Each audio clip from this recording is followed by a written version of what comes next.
வணக்கம் மக்களே! நான் உங்கள் விவசாயி மகன் பேசுறேன். இன்னைக்கான இந்த வீடியோவில் நம்ம என்ன பார்க்க போறோம்னா, கிட்டத்தட்ட 1 வருஷம் கழிச்சு எங்க கிணறு வந்து இந்த சுத்து வட்டாரம் வந்து கிளீன் பண்றேங்க. கிணறு மேல் பகுதி வந்து இது பார்த்தீங்கன்னா, நானு, எங்க அப்பா, என் தம்பி, தாத்தா, அப்புறம் எங்க அம்மா எல்லாரும் வந்து கிளீன் பண்றோம். அது மட்டும் இல்லாம நம்ம சேனலுக்கு யாருன்னா வந்து இந்த வீடியோ புதுசா பார்த்துட்டு இருந்தீங்கன்னா, மறக்காம லைக் பண்ணி, ஷேர் பண்ணி, சப்ஸ்கிரைப் பண்ணி சப்போர்ட் பண்ணுங்க நண்பா. இதான் வந்து நான் உங்ககிட்ட வந்து கேட்டுக்கிறேன். என் தம்பி பார்த்தீங்கன்னா, அந்த கிணத்து ஓரம் இருக்கிற அந்த வேப்ப மரம் வந்து வெட்டி தள்ளிட்டான். வெட்டி இஸ்த்துன்னு போய் போடுறான். எங்க அப்பா வந்து இந்த கொடியெல்லாம் வந்து அருவாயில வந்து அறுக்குறாரு. எங்க தாத்தா மாட்டுக்கு எடுத்துன்னு போய் கொடி எடுத்துன்னு போய் போடுறாரு. அது மட்டும் இல்லாம நம்ம கிணத்துல பார்த்தீங்கன்னா, ஒரு சிறப்பு அம்சம் ஒண்ணு இருக்குதுங்க. அது என்னன்னு பார்த்தீங்கன்னா, எங்க ஊரு தெரு பசங்கலாம் மொத்தம் காலாண்டு, அரையாண்டு எக்ஸாம் முடிஞ்சு, அதுக்கப்புறம் அந்த மே மாசம் லீவுலாம் முடிஞ்சு வந்தாங்கன்னா, எல்லாருமே இந்த கிணத்துல தாங்க வந்து குளிச்சு நீச்சல் கத்துக்கினாங்க. இது வந்து மே மாதம் கிளீன் பண்ண கிணறு தான். அதுலேருந்து நாங்க வந்து கிளீன் பண்ணாத விட்டதுனால, மொத்தம் இந்த மாரி வந்து தூசியாவும், அது மட்டும் இல்லாம மொத்தம் கொடி, பில்லு, மரம், செடி கொடிலாம் வந்து மொத்தம் கிணறு வந்து சூழ்ந்துக்குச்சு. சரின்ட்டு தான் எல்லாம் வந்து இப்போ வந்து கிளீன் பண்ணின்னு இருக்கிறோம். நான் இந்த கிணறு பார்த்தீங்கன்னா வந்து எங்க கிணறு தான். எங்க சித்தப்பாவுக்கு, எங்களுக்கும் வந்து 2 பேருக்கு வந்து பங்கு. அது மட்டும் இல்லாம எங்களுது பார்த்தீங்கன்னா வந்து 6 ஏக்கரா நிலங்க. அந்த 6 ஏக்கராவும் எங்க சித்தப்பாது 3 ஏக்கரா, எங்க அப்பாவுது 3 ஏக்கரா. 6 ஏக்கராவுக்கும் இந்த கிணறு தான் நாங்க வந்து யூஸ் பண்ணுறோம். ஆனா இதில என்ன ஒரு பேடான நியூஸ்னா, இந்த கிணறு தண்ணி பார்த்தீங்கன்னா வந்து உப்பு தண்ணிங்க.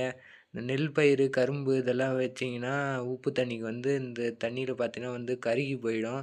இன்னும் சித்திரை மாச லீவெல்லாம் வந்து பார்த்தீங்கன்னா, நெல் பயிர்லாம் வச்சோம்னா, அப்படியே மொத்தம் கருகி போயிடுங்க நெல் வயல்லாம். அதனாலயே நாங்க வந்து நெல் பயிர்லாம் வந்து வைக்கிறது கிடையாது. கீரை விதை வேணா விதைச்சா வேணா நல்லா வரும். அதுவும் மழை பெஞ்சிச்சுன்னா வந்து வராதுங்க. அது மட்டும் இல்லாம இந்த உப்பு தண்ணீல வந்து எதுவும் வரதில்லனால தான் நாங்க வந்து சரின்னு மாட்டுக்கு வந்து தீவனம் நட்டு மாட்டு பண்ணை வச்சுக்கலான்னு சொல்லிட்டு தான் நாங்க வந்து மாட்டு பண்ணை வச்சு பார்த்துன்னு இருக்கிறோம். அதனால தான் இந்த உப்பு தண்ணீல வந்து நாங்க வந்து நெல் பயிர் வந்து வைக்கிறது கிடையாதுங்க. அது மட்டும் இல்லாம, நம்ம சேனல் வந்து இந்த மாரி இன்ட்ரெஸ்டிங்கான வீடியோலாம் வந்து நம்ம தொடர்ந்து மேலும் மேலும் வந்து போடுவோம். அதுக்கு உங்களோட சப்போர்ட் எல்லாம் வந்து தேவை. என் தம்பி பார்த்தீங்கன்னா, தண்ணியிலே நீந்திக்கின்னு அப்படியே சத்தெல்லாம் மொத்தம் தள்ளின்னு வரான். நான் பார்த்தீங்கன்னா, மேலே வந்து ஒரு மேட்டு மாரி வச்சு, அப்படியே அந்த செவுத்து ஓரம் இருக்கிற குப்பெல்லாம் வந்து தள்ளின்னு வரேன். எங்க அப்பா பார்த்தீங்கன்னா, அள்ளி அள்ளி மேலே போடுறாரு கரை மேல. நம்ப கிணறு பார்த்தீங்கன்னா வந்து மொத்தம் 18 படிங்க. 80, 85 அடி ஆழம் இருக்குது.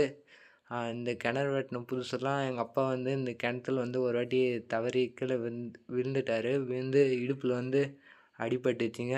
அப்புறம் ஹாஸ்பிட்டலுக்கு போயிட்டு வந்து இப்போ வந்து அப்பா வந்து நல்லா இருக்கிறாரு.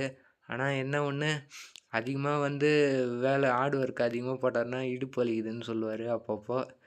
நம்ம சேனலுக்கு பார்த்தீங்கன்னா, இதே மாரி ஆ ஒ இது வந்து கிணறு பார்த்தீங்கன்னா வந்து கிளீன் பண்ண வீடியோங்க. கிளீன் பண்ணிட்டு எடுத்த வீடியோ தான் இது.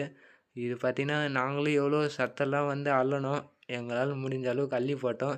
இருந்தாலும் இது கொஞ்சம் இருக்கிற சத்தம் தான். நம்ம சேனலுக்கு இந்த வீடியோவ வந்து பார்த்து புடிச்சிருந்துச்சின்னா, ஒரே ஒரு லைக் போட்டு, அப்புறம் சப்ஸ்கிரைப் மட்டும் பண்ணி விட்டுருங்க. கிணறு வந்து சுத்தம் பண்ணியாச்சு. இன்னைக்கான வீடியோ பார்த்தீங்கன்னா, இதுதாங்க நான் எடுத்துன்னு வந்துக்கிறேன். இன்னைக்கான வீடியோ முடிந்தது. Okay. Bye guys. Bye. C you. Tata. எல்லாரும் வந்து கமெண்ட் செக்ஷன்ல வந்து மறக்காம கமெண்ட் பண்ணிட்டுருங்க.